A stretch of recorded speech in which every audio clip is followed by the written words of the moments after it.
অভিযোগ করে যে ওনার নাবালিকা কন্যার সঙ্গে অবৈধ কিছু ঘটনা ঘটেছে।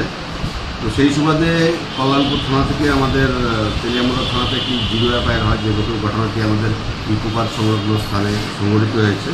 সেই মোতাবেক আমরা যে অভিযুক্ত কিষান দেবনাথ, বয়স 23 বছর, ওকে আমরা অ্যারেস্ট করেছি এবং স্পেসিফিক একটি আমরা মামলা নিয়েছি, যার নাম্বার হচ্ছে 33/2024 376-3 and 506 IPC।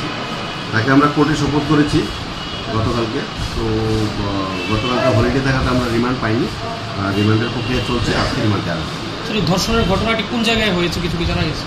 যেটা যতটুকু আমরা তদন্ত করে জানতে পেরেছি, বড়মুড়া ইকো পার্ক সংলগ্ন কোনো গভীর জঙ্গলে হয়েছে। আসামিকে কি রিমান্ডে আনা হয়েছে?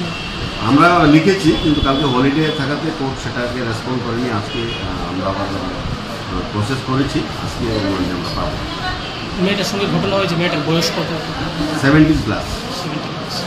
তার সঙ্গে কতবার ধর্ষণের ঘটনা হয়েছে সেটা এখনো আমরা তদন্ত করছি, তদন্ত করে আমরা করছি তদন্ত।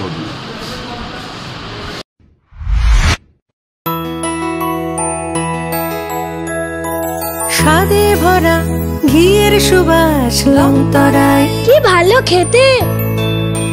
শুদ্ধ ঘিয়ের আবেশ ভরা লংতরায়, অপূর্ব সুগন্ধ, পুষ্টি ভরা ঘিয়ের খাবার, গাওয়া ঘি প্রিয় সবার লংতরায়। একেই বলে বিশুদ্ধ ঘি। বিশুদ্ধ ঘি নাম মনে রেখো লংতরায়। লংতরাই ঘি রোজ খাবারে তোমাকে চাই। লংতরায়, লংতরায়, লংতরায়।